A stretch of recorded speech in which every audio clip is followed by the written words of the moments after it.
Halo, apa kabar? Kembali berjumpa dengan saya, Rusman Arif dari Forum News Network.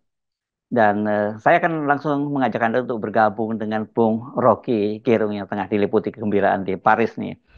Bung Rocky, PKS akhirnya mengakui mereka membuka opsi gabung ke Koalisi Indonesia Plus setelah katanya mentok ini dengan Anies Baswedan karena tidak mendapat partai koalisi. Apakah menurut Anda ini masih bagian dari cawe-cawe Pak Jokowi? Ya, akhirnya politik harus masuk lagi pada kerumitan pragmatis. Dan itu terlihat di dalam komposisi persaingan nanti pilkada di Jakarta tuh. Tapi tetap kita mesti lihat bagaimana sebetulnya hal yang harusnya dibiarkan tumbuh secara natural itu kompetisi. Tapi untuk kepentingan Pak Jokowi, dia mesti direkayasa. Jadi Anies dengan segala macam konsekuensi, dia di dalam kepala Pak Jokowi adalah duri dalam daging, atau bahkan seluruh tubuh politik Anies adalah duri. Karena itu dia mesti disingkirkan.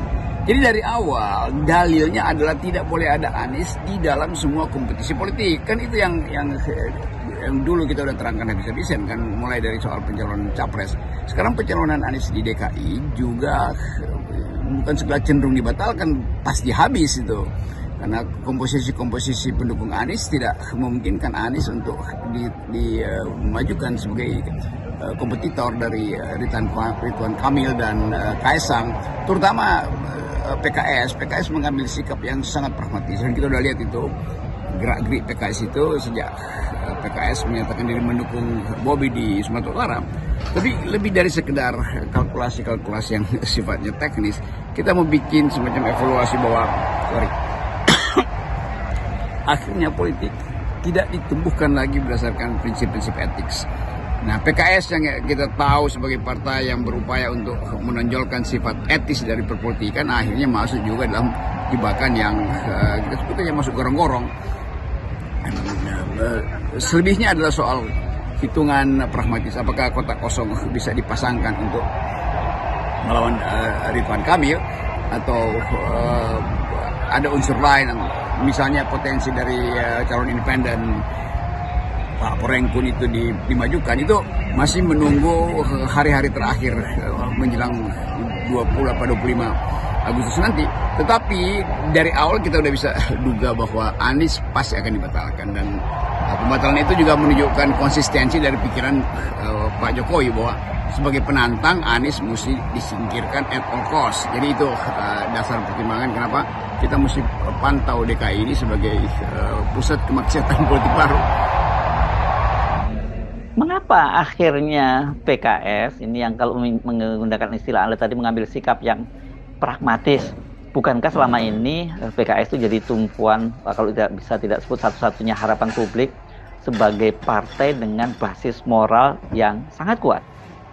Sebetulnya mudah untuk menduga motif pragmatis dari PKS. Tentu di belakang layar ada semacam transaksi kabinet tuh. Sangat mungkin PKS akan masuk kabinet kalau berhasil untuk bukan untuk menghalangi, untuk tidak mencalonkan Anies.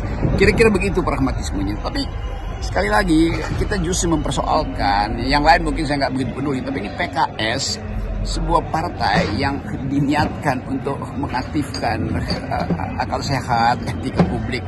Toh harus tiba juga pada permainan-permainan yang sebetulnya kotor, dan kemampuan PKS untuk menghidupkan kembali peristiwa-peristiwa di masa lalu ketika partai ini baru dimulai didirikan dan orang menganggap ini adalah kumpulan intelektual dengan moral yang kuat, akhirnya batal juga tuh. Nah, kesempatan ini kita mau sebetulnya memberi semacam konklusi akademis terhadap posisi PKS. PKS untuk selanjutnya akan dinilai sebagai partai yang sama aja tuh. Jadi kapasitas untuk pragmatik, untuk oportunistik itu sama dengan partai-partai yang lain. Itu yang mungkin ya bukan menjengkelkan, tapi ya saya coba cari istilah yang enak ya, membuat publik kehilangan orientasi terhadap nilai, kira-kira itu tuh. Karena PKS akhirnya masuk lagi pada, atau masuk memilih untuk menjadi partai yang juga sangat pragmatis. Tetapi ya udah, itu pilihan dari partai itu. tentu dengan kalkulasi panjang lebar di DPP, di Majelis Penentu Kebijakan. Tetapi bagi rakyat cuma ingin lihat kalau Anda dari awal konsisten, mungkin Anda akan dapat dukungan baru nanti, kendati itu belum sesegera yang dia dapatkan kalau dia bergabung dengan pemerintahan Pak Prabowo. Tapi udah itu akan berlangsung pasti. Jadi tukar tambah, tawar menawar kursi ini menjadi kenikmatan baru di para politisi kita kan. Nah itu artinya pendidikan politik, kaderisasi di partai-partai termasuk PKS itu tidak jalan, terutama kaderisasi nilai, kaderisasi public ethics. Dan penanda itu juga sekaligus menandakan bahwa di era Pak Jokowi semua partai akhirnya bisa dijebloskan ke kolam yang sama kan, kolam IQ 200 yang sering saya terangkan tuh. Tapi saya nggak ada problem dengan pilihan-pilihan politik kalian.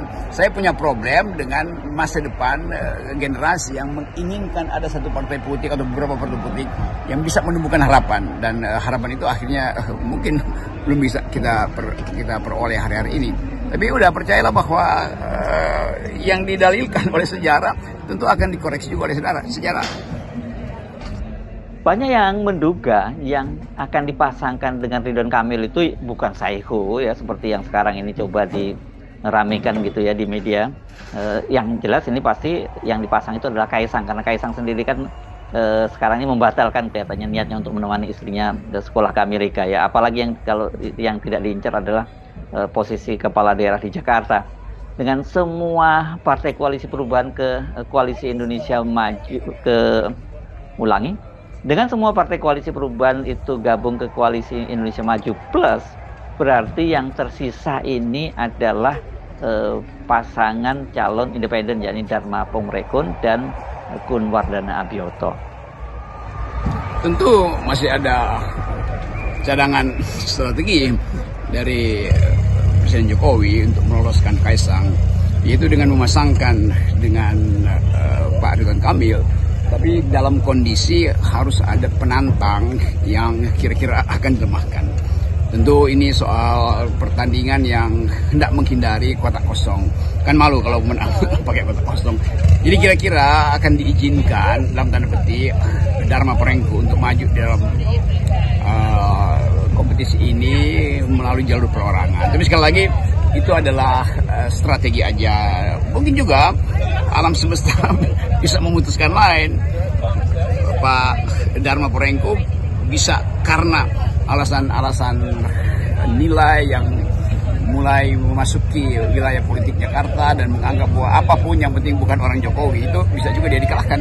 Jadi masih ada pengkondisian yang aturannya bisa dimanipulasi. Tetapi sekali lagi Jakarta ini adalah tempat orang menguji alternatif sekaligus menguji moral, menguji value, menguji nilai. Nah politik nilai ini yang sedang kita upayakan, masyarakat sipil menginginkan itu ditumbuhkan di dalam politik pilkada. Kesempatan ini akan jadi ujian juga, apakah calon-calon perseorangan ini mampu untuk meraup suara hanya berbasiskan pada kepercayaan publik, berbasiskan pada value, berbasiskan pada etika berpolitik. Ujian-ujian semacam ini yang seringkali datang tiba-tiba mengejutkan. Nah, kita tidak pernah tahu apa sebetulnya isi dari kotak suara nanti itu. Jangan-jangan memang ada semacam kejengkelan pada semua hal yang berbau Jokowi, lalu tiba-tiba muncul kesadaran baru untuk apapun yang penting jangan kotak kosong. Jadi calon perseorangan itu harus menangkap, didukung. Bahkan juga di dalam beberapa kasus kotak kosong yang menang. Jadi sekali lagi saya balik pada keadaan perpolitikan DKI yang akan jadi simbol atau semacam ukuran apakah politik Indonesia akan kembali menemukan dimensi keadilan dan demokratisnya, atau memang kita ditakdirkan untuk menikmati kekuasaan yang betul-betul busuk. Tapi sekali lagi ini soal kompetisi, dan kompetisi itu di samping soal usulan-usulan atau ukuran-ukuran yang matematis, juga ada ukuran-ukuran yang kadang-kala tak terduga. Kita berharap bahwa poin yang akan berlangsung di Jakarta adalah poin yang tak terduga, dan itu dasarnya adalah kemarahan publik terhadap kondisi politik hari-hari ini yang dimonopoli oleh politik dinasti Pak Jokowi. Saya amati banyak sekali yang marah melihat realita di Jakarta ini ya, ketika koalisi pemerintah itu kemudian memborong semua partai politik dan menyisakan PDIP di luar koalisi ya. Ini yang marah itu bukan hanya pendukung Anies, tapi juga mereka yang peduli dengan demokrasi. Tapi mari kita lupakan dulu lah Jakarta ya, Bung Rocky, ketegangan di Jakarta. Kita nikmati dulu kegembiraan Anda bersama dengan tim dari Panjat Tebing, cabang olahraga Panjat Tebing, dan juga ini tentu saja kegembiraan dan kebanggaan dari bangsa Indonesia karena akhirnya kita memperoleh medali emas juga di Olimpiade Paris ini. Ya betul, Saudara Hersu, kita tidak ingin terlalu emosional membaca politik ke Jakarta karena saya lagi di Paris dan saya justru bergembira karena barusan kita memenangkan medali emas di sesi panjat tebing putra, dan itu membanggakan kita bahwa Indonesia akhirnya berkibar lagi merah putih justru dalam keadaan politik kita carut marut, tapi keindahan dari Olimpiade adalah prestasi ditentukan oleh kapasitas, prestasi ditentukan oleh kompetisi yang fair. Jadi atlet panjat tebing Indonesia Fredrik Leonardo memenangkan medali emas di Olimpiade Paris. Salam olahraga untuk teman-teman yang ada di tanah air. Baik Bung Rocky, tetap 0% dan salam akal sehat.